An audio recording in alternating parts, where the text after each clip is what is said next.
আজকে ভাগ্য ভালো ছিল যে সকাল সকাল রায়গঞ্জের বাসটা পেয়ে গেলাম, কারণ বাসটার টাইম 6টা 10-এ আর আজকে 6টা 5-এর মধ্যে ঢুকে গেছিলো।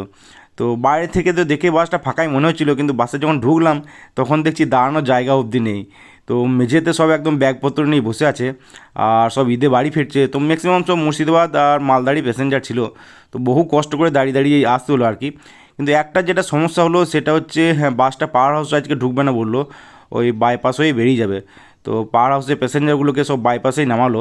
এই বাইপাসটাতে নামলে একটা যেটা সমস্যা হয়, এখান থেকে সেরকম কিছু পাওয়া যায় না, বাস তো পাওয়াই যায় না সেরকম সকাল সকাল। তো সকাল সকাল অত টোটোও দেখা যায় না আর কি। তো আজকে যাই হোক ভাগ্য ভালো ছিল, একটা টোটো পেয়ে গেলাম। তো সেখান থেকে টোটো ধরে ডাইরেক্ট চলে এলাম একদম আশ্রম মোড়, আর তারপর সেখান থেকে চলে এলাম রেস্ট রুম। নমস্কার বন্ধুরা, স্বাগত সবাইকে নতুন একটা ব্লগে। তো আজ হচ্ছে 29শে মার্চ, শনিবার, আর এখন বাজছে সকাল প্রায় 7টা। তো আজকে ব্লগটা এখান থেকে শুরু করছি। আর আজকে ঠিক টাইমে বাসটা পেয়েছিলাম, যদিও বা বাসে প্রচণ্ড ভিড় ছিল, কিন্তু রায়গঞ্জে বাসটা আজকে পেলাম। অন্য দিন কি হচ্ছে, লাস্ট কয়েকদিন ধরে হয় বাস আসছে না, নাহলে বাস থ্রু বেরিয়ে যাচ্ছে, দাঁড়াচ্ছে না, কারণ একদম ফুল একটা বাস থাকছে আর কি। তো যাই হোক ঠিক টাইমে এলাম যদি বা, কিন্তু একটা সমস্যা হচ্ছিল, বাইপাসে নামিয়ে দিয়েছিল আর কি, বাইপাস হয়ে বেরিয়ে গেলো। তো যাই হোক টোটো পেলাম, ঠিক টাইমে ঢুকলাম রেস্ট রুম। তো দেখি একটু পরেই বেরোবো রেডি হয়ে। আর এদিকে একটা ব্যাপার হচ্ছে যে আমাদের রেস্ট রুমের পাশেই আছে একটা ইউক্যালিপটাস গাছের বাগান আছে ছোট্ট মতো। সেখানে আছে একটা গাছে টিয়া পাখি বাসা আছে একটা। তো সেখানে দেখছি হয়েছে, ছানা হয়েছে কয়েকটা। তো কালকে কোথা থেকে দুজন বাইক নিয়ে এসছে, দিয়ে ছানাগুলো বের করেছে কোটোর থেকে, দিয়ে টুল বক্সে ভরে নিয়ে যাওয়ার চেষ্টা করছিল আর কি। তো দুজনে আমাদের স্টাফ ধরেছিল। তো যাই হোক ওদেরকে ওয়ার্নিংও দেওয়া হয়েছে, আর ছানাগুলোকে আবার ভেতরে রাখাও হলো। কিন্তু মেন ব্যাপার হচ্ছে, আমরা যখন থাকবো না বা কেউ থাকবো না তখন বের করে নিলেই সমস্যা আর কি। তো দেখি কোনো একটা ব্যবস্থা করতে হবে যাতে কেউ বের না করতে পারে। তো যদিও একটা মাথায় একটা প্ল্যান আছে, দেখি কতটা কার্যকর হবে বোঝা যাচ্ছে না। তো দেখি কি করা যায়, পরে আবার জানাচ্ছি সাকসেসফুল হলে প্ল্যানটা। তো এই যে এটা হচ্ছে ইউক্যালিপটাস গাছের বাগান, আমাদের রেস্টুরেন্টের পাশে ছোট্ট মতো বাগান, খুব বেশি গাছ নেই। আর এই যে হচ্ছে গাছটা, তো এই গাছটাতেই আছে টিয়া পাখির বাসাটা। এই যে দেখায় তোমাদের জুম করে, তো এই যে এখানটাতে আছে টিয়া পাখির বাসাটা।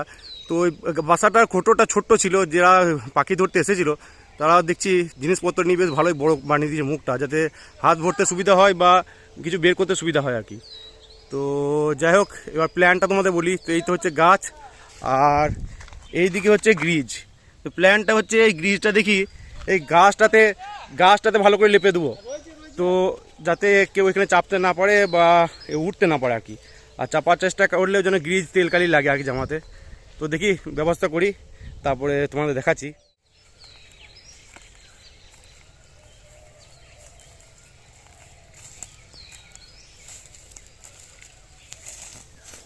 প্ল্যানটা কি ঠিক আছে না? দারুণ।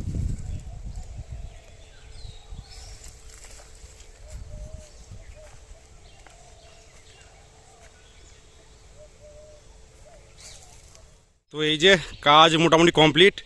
তো একদম গাছের মোটামুটি নিচে থেকে দেওয়া স্টার্ট করেছিলাম, আর উপরে মোটামুটি 7 ফুটের উপরে, 7.5 ফুট হবে, 7.5 ফুট উপর অবধি একদম পুরো গ্রিজ লেপে দেওয়া হয়েছে। এই যে কাছ থেকে তোমাদের দেখায়, এই যে একদম কালো গ্রিজ চারিদিক লেপা আছে একদম, যাতে সহজে কেউ উপরে চাপতে না পারে।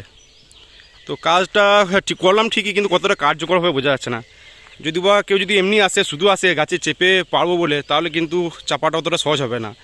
এক নম্বর হচ্ছে স্লিপারি ব্যাপারটা থাকবে, আর একটা হচ্ছে গায়ে গ্রিজ লাগার ব্যাপারটা থাকবে আর কি। তো মনে তো হচ্ছে যে এফেক্টিভ হবে জিনিসটা, এবার দেখা যাক কত কী হয়। তো আর এই যে হাতের অবস্থা, একদম গ্রিজে ভর্তি হাত। তো দেখি গ্রিজটা ভালো করে গ্রিজগুলো ধুই, তারপরে দেখি ইউনিফর্ম পরে তারপরে ডিউটি বেরিয়ে পড়বো। A few moments later. তো এখন বাজছে প্রায় 8:30, আর চলে এসেছি 13 নম্বর গেটের কাছে। তো এইদিকেই কাজ হবে আজকে। আর কাজ হবে বলতে দু ধরনের কাজ হবে। একটা তো হচ্ছে একটা জায়গায় স্লিপার সামান্য ড্যামেজ আছে, তো ওখানে উডেন গুটকা যেগুলো হয় সেগুলো স্লিপারের সাইডে রাখতে হবে, আগে রেলের নিচে তো ভরতে হবে।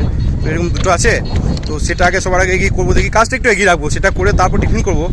আর টিফিন করার পর কাজে লাগবো ব্যালাস্ট পুটিংয়ের কাজে। তো স্লিপারের মাঝে ব্যালাস্ট সাফিসিয়েন্ট নেই অতটা, সেখানে ব্যালাস্ট ভরতে হবে। দেখি ওটাও গেটের কাছাকাছি হবে, মোটামুটি গেট থেকে ওই 200-300 মিটারের এদিক আর ওদিক দুদিকেই কাজ হবে আর কি। তো একটা সুবিধা, গেটের কাছে কাজ করার মাঝে গেটে এসে রেস্ট করা হবে, জল খাওয়া হবে আর কি। তো প্রথমে তো যাবো গুটকা পুটিং করতে, যাচ্ছি এখন শিয়ালমারি ব্রিজের কাছে গুটকাটা পুটিং হবে। তো যাই গুটকা পুটিং করি, তারপরে টিফিন করবো, তারপরে আবার ওই সাইডে গিয়ে কাজে লাগবো।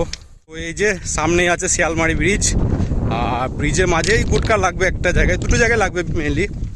তো ওই যে যা সামনে যাচ্ছে ভোলা, আমরা পাঁচজনের মতো আছি, আমি, রাজা, ভোলা, অমর সিং, আর এদিকে আছে সঞ্জয় দা। তো যাই আগে গুটকাটা ভরি। গুটকা পুটিং করার পর মোটামুটি 9টার সময় এলাম গেটে টিফিন করার জন্য। আর টিফিনে আজকে মুড়ির সাথে ছিল আলুর তরকারি ছিল এদিকে, আর এদিকে ছিল পেঁয়াজ আর লঙ্কা। তো যাই হোক ঝটপট টিফিন করার পর তারপর নেমে পড়লাম লাইনে। তো টিফিন তো কমপ্লিট, আর আবার নেমে পড়েছি লাইনে। এবার দেখি কাজ বলতে গেলে ব্যালাস্ট পুটিং হবে, আর ওটা তো হবে গেট থেকে মোটামুটি 200-250 মিটার দূরে। সকাল থেকে রোদ আছে ঠিকই, কিন্তু বেশ হাওয়া দিচ্ছে এখন। তো এই হাওয়াটা যতক্ষণ মোটামুটি থাকবে এখন সকাল দিকে ততক্ষণ ঠিকঠাকই। দুপুরের দিকে আবার হাওয়া কিন্তু একদম গরম হয়ে যাবে, তখন আবার সমস্যা, তখন শ্বাস প্রশ্বাস নিতেও নাক জ্বালা করবে একদম। তো বেলা থাকতে কাজটা এগিয়ে রাখতে মনে হচ্ছে। তো যাই ধীরে ধীরে স্পটে যাই, কাজ শুরু করি, পরে আবার দেখাচ্ছি তোমাদের। তো এই যে এইদিকে স্লিপারের মাঝে যেসব জায়গায় ব্যালাস্ট কম আছে সেসব জায়গাতে ব্যালাস্ট দিতে হচ্ছে। তো এখান থেকে শুরু হয়েছে কাজ। তো আজকে মোটামুটি কাজ আছে অনেকটা, এদিকে এবার রেস্ট নিয়ে মনে হচ্ছে করতে হবে কাজটা, কারণ গরমে টানা কাজ করতে গেলে একটু অসুবিধা হবে মনে হচ্ছে।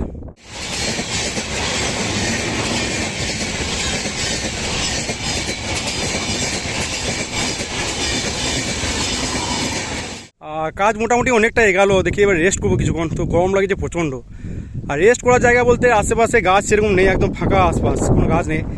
এইদিকে একটা খেজুর গাছ আছে এই যে, তারপর শুকনো খেজুর গাছ একদম আগুনে পুড়ে গিয়েছে, ঝলসে গেছে একদম গাছটা। তো তার নিচেতেই কিছুটা অংশ ছায়া আছে এই যে। তো এখানে দেখি বসে সব রেস্ট করব, এই যে বসে আছে সব। তো এইটুকু জায়গার মধ্যে সবাই মিলে বসে রেস্ট করতে হবে। তো এই তো ব্যাপার, এই যে গরমের অবস্থা। তো দেখি এখানে কিছুক্ষণ বসে রেস্ট করবো, তারপর বাকি কাজটা করব। A few moments later. ওখানে কাজ শেষ করে মোটামুটি রেস্ট রুম এলাম প্রায় 12:30টায়। আর রেস্ট রুম এসে হাত মুখ ধুয়ে ফ্রেশ হয়ে যখন লাঞ্চ করতে বেরোলাম তখন বাজছে প্রায় 1টা। তো আজকেও গেছিলাম প্রতিমা হোটেলে লাঞ্চ করার জন্য। আর আজকে লাঞ্চে ভাতের সাথে ছিল ডাল ছিল এদিকে ছিল স্যালাড, আর আলু ভাজা ছিল, আলু পোস্ত, বাঁধাকপি আলুর তরকারি, চাটনি, পাঁপড়, আর আজকেও নিয়েছিলাম মাছের ঝোল। তো আমি আর সঞ্জয় দা দুজনেই গেছিলাম লাঞ্চ করতে। তো যাই হোক লাঞ্চ করার পর তারপর আবার রেডি হয়ে চলে এলাম স্টেশনে।